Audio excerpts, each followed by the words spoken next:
اعلی حضرت مفتی اعظم حجت الاسلام بریلی تجھے سلام۔ السلام علیکم ورحمۃ اللہ تعالی وبرکاتہ۔ مرکز اہل سنت جامعہ رضویہ منظر اسلام کے یوٹیوب چینل ہم سبق درس نظامی میں آپ کا خیر مقدم ہے۔ پیارے بچوں، جنہوں نے اب تک ہمارے چینل کو سبسکرائب نہیں کیا ہے وہ ضرور سبسکرائب کر لیں اور بیل آئیکن بھی ٹچ کر دیں تاکہ کوئی بھی اپلوڈ آئے وہ اس کی نوٹیفیکیشن آپ تک فوراً پہنچ جائے، اور اپنے ساتھیوں سے بھی شیئر کریں، اور بات پسند آئے تو لائک بھی کریں۔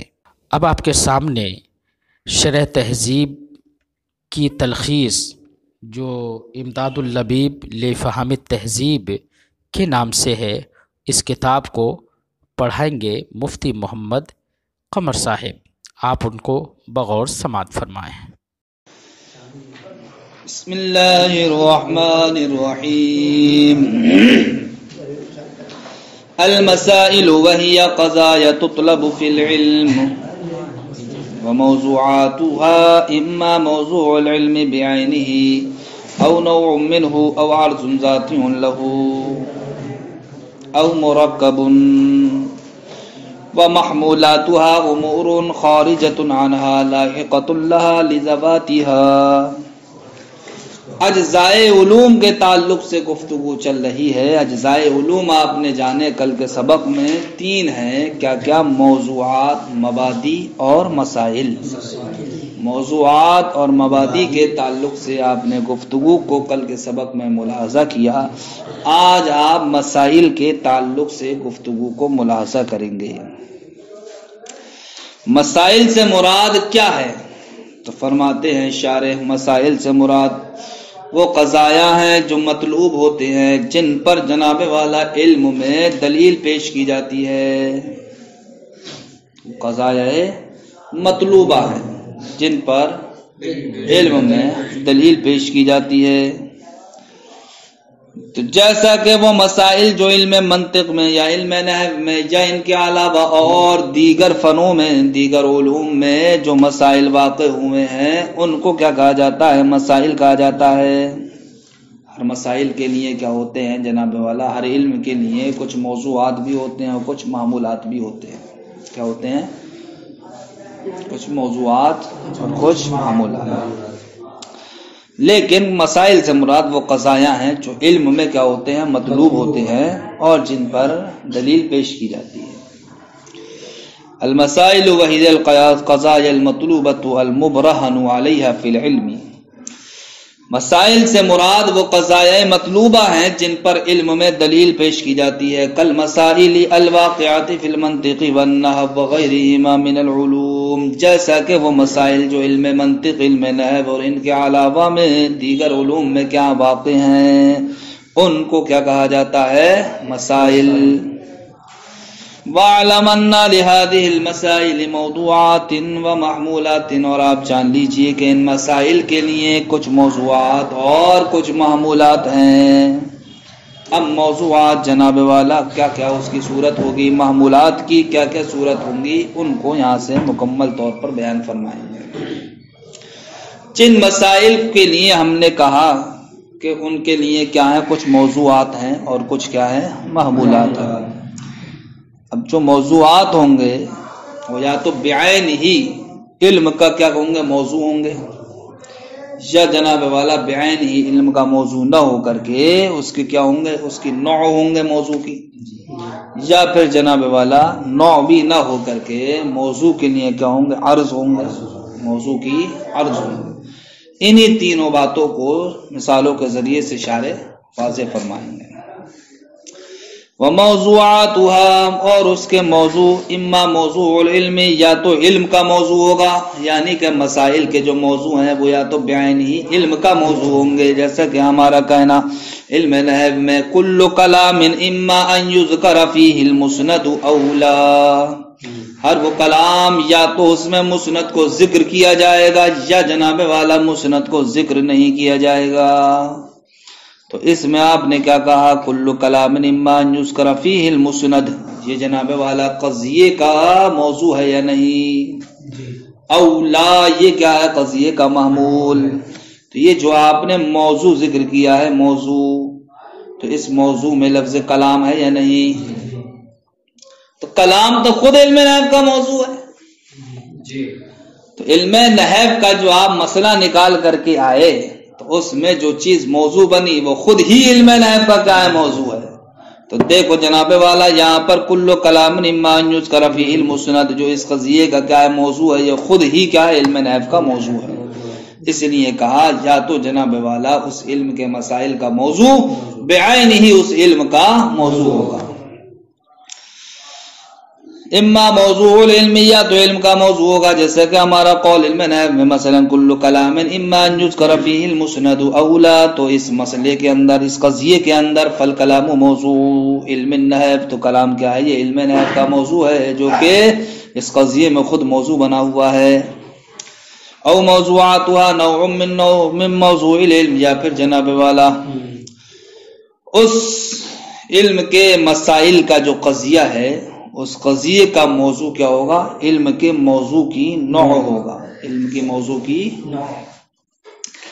جیسے ہمارا قول کل اسم اما معرب او مبنی، ہر اسم یا تو معرب ہے یا پھر وہ کیا ہے مبنی ہے۔ تو جناب والا دیکھو اس میں موضوع کیا ہے، کل اسم اما معرب ہے نہیں ہے، اور اسم کیا ہے، تو اسم یہاں پر کیا بنا، اس قضیے کا موضوع بنا، اور خود اسم کیا ہے علم نحو کے موضوع کی قسم ہے، یعنی کلمے کی قسم ہے یا نہیں ہے، تین، ایک کیا اسم، ٹھیک، تو یہ اسم کیا ہوئی کلمے کی قسم، اور کلمہ خود کیا علم نحو کا موضوع، اور یہ یہاں پر جو اسم موضوع بنا ہوا ہے قضیے میں، تو پتہ چلا یہ علم نحو کے موضوع کی ایک نوع ہے، یعنی کہ علم نحو کے موضوع کی کیا ہے قسم ہے۔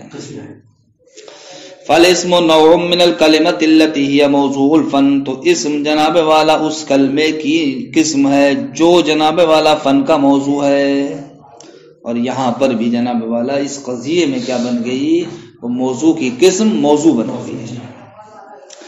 او موضوعاتها عرض ذاتی لموضوع العلم، یا پھر جناب والا اس کے موضوعات یہ کیا ہوں گے، علم کے موضوع کے عرض ذاتی ہوں گے، علم کے موضوع کے عرض ذاتی ہوں گے، جیسا کہ ہمارا قول البناء اما بسبب المشابہات لمبنی الاصل او بسبب عدم الترکیب، کہ مبنی یا تو جناب والا مبنی اصل سے مشابہت کی وجہ سے ہوتا ہے، یا عدم ترکیب کی وجہ سے، یا عدم ترکیب کی وجہ سے، یہ ایک قضیہ ہو گیا۔ یہ جناب والا کیا ہے علم نحو کا مسئلہ ہے، مسئلہ، اور اس قضیے میں جناب والا کیا ہے موضوع کیا چیز ہے، البناء اما بسبب المشابہات لمبنی الاصل، یہ کیا ہے صاحب موضوع بنا ہوا ہے اس میں، لیکن ہے کیا یہ موضوع، یہ موضوع جناب والا علم نحو کے موضوع کا کیا ہے عرض ذاتی ہے، کیا ہے یہ عرض ذاتی ہے، عرض ذاتی ہے، سمجھ گئے؟ تو پتہ چلا کہ جو اس علم کے مسائل ہوں گے ان مسئلے کا جو قضیہ ہوگا اس قضیے کا موضوع کبھی تو کیا ہوتا ہے اسی علم کے موضوع کا عرض ذاتی ہوتا ہے، او موضوعات ہوا یا پھر اس کے موضوعات عرض ذاتی ہوں گے لموضوع العلم، موضوع علم کے، جیسا کہ ہمارا قول البناء اما بسبب المشابہات لمبنی الاصل او بسبب عدم الترکیب، فالموضوع الذي هو البناء، تو موضوع اس قضیے میں جناب والا جو ما قبل میں گزرا کیا ہے وہ بنا ہے، اور یہ بنا خود کیا ہے عرض ذاتی للکلمۃ التي، اس کلمے کا عرض ذاتی ہے جو فن کا کیا ہے موضوع ہے۔ یہ تو جناب والا بات تھی اس وقت کی جب کہ موضوعات کیا ہوں مرکبہ نہ ہو، اور اگر موضوعات مرکبہ ہوں تب فرماتے ہیں یا تو جناب والا وہ مرکب ہوں گے کیسے، علم کے موضوع سے اور اس کے عرض ذاتی سے، علم کے موضوع سے یا عرض ذاتی سے، یا جناب والا علم کے موضوع کی قسم سے اور عرض ذاتی سے، علم کے موضوع سے نہیں بلکہ علم موضوع کی نوع سے یعنی کہ قسم سے اور اس کے عرض ذاتی سے۔ او موضوعات وہاں مرکبۃ، یا پھر جناب والا اس کے موضوعات کیا ہوں گے مرکبہ ہوں گے، بھئی طور کہ ان یکون موضوع المسائل، مسائل کے موضوع مرکب ہوں گے من موضوع العلم وعرضی الذاتی، کہ علم کے موضوع اور اس کے عرض ذاتی سے، جیسے ہمارا قول کل کلمۃ معربۃ، ہر معرب کلمہ اما منصرفۃ او غیر منصرفۃ، یا تو منصرف ہوگا یا غیر منصرف ہوگا۔ تو دیکھو جناب والا یہاں پر اس قضیے کا موضوع کیا ہے، کل کلمۃ معربۃ، موضوع ہے نہیں ہے، یہ مرکب ہے، کہا سے کلمہ سے اور معرب سے۔ تو کلمہ کیا ہے، یہ علم نحو کا موضوع ہے، اور معرب کیا ہے، یہ اس کا عرض ذاتی ہے۔ تو پتہ چلا کہ یہ معرب جناب والا علم نحو کے موضوع اور اس کے عرض ذاتی سے مرکب ہے۔ فالکلمۃ موضوع العلم، تو لفظ کلمہ یا علم کا موضوع ہے، وقت اخذت فی هذه المسألہ، اور اس مسئلے میں اس کو لیا گیا ہے، مع الاعراب الذی، اس معرب کے ساتھ ہوا عرض ذاتی لا، جو کلمے کا کیا ہے، عرض ذاتی ہے۔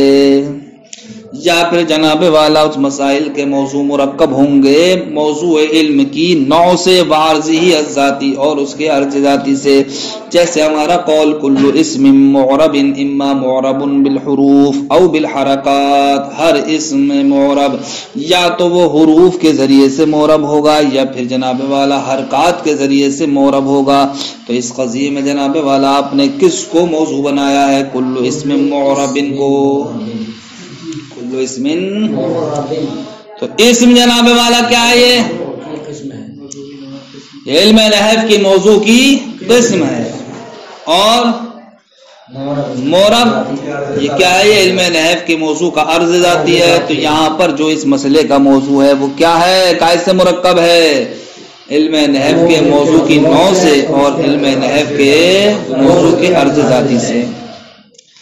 فإن الاسم نوع من موضوع العلم، اس لیے کہ اسم جناب والا یہ موضوع علم کی نوع ہے، وقد اخذ فی هذه المسألة مع كونه معربا، اور جناب والا اس کو اس مسئلے میں لیا گیا ہے اس کے معرب ہونے کے ساتھ، والاعراب عرض ذاتی له، اور اعراب یعنی کہ معرب ہونا یہ جناب والا کس کا، کلمے کا کیا ہے، یہ عرض ذاتی ہے۔ ومحمولات المسائل امور خارجۃ عن موضوعاتها، یہاں سے جناب والا اب یہ بتا رہے ہیں کہ ابھی بتایا تھا کہ مسائل کے لیے کچھ موضوعات ہیں، موضوعات کی تو وضاحت کر دی، اب یہاں سے جناب والا بتاتے ہیں کہ مسائل کے لیے کچھ محمولات ہیں۔ فرماتے ہیں ومحمولات المسائل امور خارجۃ عن موضوعاتها، مسائل کے محمولات یہ کیا ہیں، امور خارجیہ ہیں، یعنی کہ ایسے امور ہیں جو اس کے موضوعات سے کیا ہے، خارج ہیں، خارج موضوعات سے کیا ہیں۔ تو مسائل کے محمولات کو یہاں پر کیا بتایا گیا ہے، امور خارجیہ بتایا گیا ہے۔ تو مسائل کے محمولات کیا ہیں، یہ امور خارجیہ ہے۔ تو موضوع کے اجزاء کیوں نہیں ہے، یہ اس لیے نہیں ہے کہ اگر یہ محمولات جناب والا موضوع کے اجزاء ہوتے تو ان کو ثابت کرنے کے لیے کسی دلیل کی ضرورت نہیں پڑتی، حالانکہ ان کو ثابت کرنے کے لیے دلیل کی ضرورت پڑتی ہے۔ تو دلیل کی ضرورت کا پڑھنا یہ اس بات کی دلیل ہے کہ محمولات جناب والا یہ موضوع کے اجزاء میں سے نہیں ہے، اس لیے کہ جو چیز موضوع کے اجزاء میں سے ہوتی ہے تو اس پر دلیل نہیں پیش کی جاتی ہے، اور یہاں پر محمولات کے لیے دلیل کو پیش کرنا پڑتا، تو پتہ چلا یہ موضوعات کے اجزاء سے نہیں ہے بلکہ یہ اس سے کیا ہے، خارج ہے۔ ومحمولات المسائل امور خارجۃ عن موضوعاتها، ایسے امور ہیں جو اپنے موضوع سے کیا ہیں، خارج ہیں۔ اذ لو كانت اجزاء الموضوعات، اس لیے کہ اگر محمولات یہ موضوعات کے اجزاء ہوتے، لم يحتج في ثبوتها لا الى البرهان، تو پھر ان کو ثابت کرنے میں کسی دلیل کی ضرورت نہیں پڑتی۔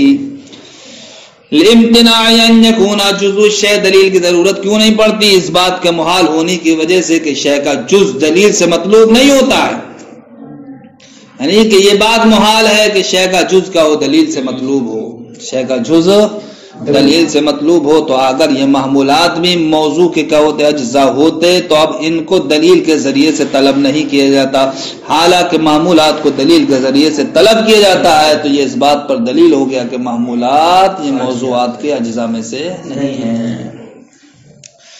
جب نہیں ہے جناب والا اجزا تو پھر کیا ہوں گے؟ یہ خارج ہوں گے یا نہیں ہوں گے؟ خارج ہے، لیکن یہ لاحق ہے، یعنی اس کو عارض ہے اس کی ذات کی وجہ سے. کائے کی وجہ سے؟ اس کی ذات کی وجہ سے.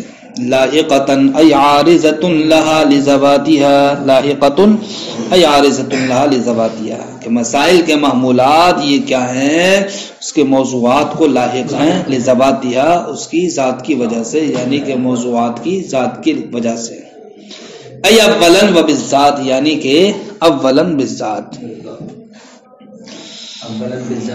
اولا بالذات کا مطلب یہ ہے کہ اس میں کوئی واسطہ نہیں ہے، بلکہ یہ محمولات جو موضوعات کو عارض و لاحق ہوتے ہیں تو ڈائریکٹ اس کی ذات کو لاحق ہوتے ہیں. یہ نہیں ہے کہ کسی اور شے کو لاحق ہوئے، اب وہ شے کیا ہے وہ موضوعات کو لاحق ہے، ایسا نہیں، بلکہ ڈائریکٹ. وقد يقال المبادئ لما يبدأ به قبل المقصود. ما قبل میں آپ نے پڑھا مبادی کس کو کہتے ہیں؟ تو آپ نے پڑھا تھا موضوعات کی تعریفات کو، اور اس کا جزا کی تعریفات کو، اور اس کے اعراض کی تعریفات کو، اور مقدمات بینہ ہوں یا مقدمات نظریہ ہوں، ان چیزوں کو کیا کہا جاتا تھا؟ مبادی. کیا کہا جاتا تھا ان چیزوں کو؟ مبادی. لیکن یہاں سے مصنف علیہ الرحمہ مبادی کا ایک اور معنی بیان فرماتے ہیں کہ مبادی کہتے ہیں کہ جس سے جناب والا مقصود کو شروع کرنے سے پہلے ابتدا کی جائے. مقصود کو شروع کرنے سے پہلے ابتدا کی جائے. اچھا صاحب، والعارض ایک لائن رہ گئی آپ کی. بہرحال مبادی کا دوسرا معنی سمجھ گئے آپ. پہلا والا معنی کیا تھا مبادی کا بھائی؟ مبادی سے مراد موضوعات کی تعریفات، موضوعات کے اجزاء کی تعریفات، اور اس کے اعراض کی تعریفات، مقدمات بینہ، مقدمات نظریہ، ان کو کیا کہا جاتا تھا؟ مبادی. لیکن یہاں سے مصنف علیہ الرحمہ مبادی کا ایک اور دوسرا معنی بیان فرماتے ہیں. وہ دوسرا معنی کیا مبادی کا؟ کہ جس سے ابتدا کی جائے مقصود کو شروع کرنے سے پہلے، اس کو بھی کیا کہا جاتا ہے؟ مبادی کہا جاتا ہے. تو مقصود کو شروع کرنے سے پہلے جناب والا کیا لایا جاتا ہے؟ مقدمہ ہی لایا جاتا ہے. تو اس کو کیا کہہ دیں گے ہم؟ مبادی کہہ دیں گے. والعارض لشیء ما يكون محمولا علیہ خارجا عنہ. ایک لائن آپ کی رہ گئی بیچ میں، سمجھے؟ تو عارض کس کو کہتے ہیں؟ عارض اس کو کہتے ہیں یعنی کسی شے کے لیے عارض ہونے والی چیز وہ ہوتی ہے جو اس پر محمول ہو، اس سے خارج ہو، جو محمول ہو اس پر اور اس سے کیا ہو؟ خارج ہو. فبیان الاعراض الذاتیہ قد سبق فی مبحث الموضوع. اور اعراض ذاتیہ کا بیان جناب والا موضوع کی بحث میں گزر چکا ہے، لہذا اب آپ اپنے ذہن کو وہیں دوڑائیے، آگے کے لیے منتظر مت رہیے کہ یہاں پر پھر سے بیان کیا جائے گا. وقد يقال المبادی، کبھی کبھی مبادی کہا جاتا ہے. اشار الی اصطلاح آخر فی المبادی، یہاں پر مشارع بیان فرماتے ہیں کہ مبادی کی ایک دوسری اصطلاح ہے، اسی کی جانب اشارہ کیا گیا ہے. سوا ما تقدم، اس اصطلاح کے علاوہ جو ما قبل میں جس کا ذکر ہوا. فقال، تو فرمایا وقد يقال، کبھی کبھی کہا جاتا ہے یعنی کہ بولا جاتا ہے. ای تطلق المبادی، یعنی مبادی کا اطلاق ہوتا ہے علی ما یبدأ به، اس پر کہ جس سے ابتدا کی جاتی ہے قبل الشروع فی المقصود، مقصود کو شروع کرنے سے پہلے.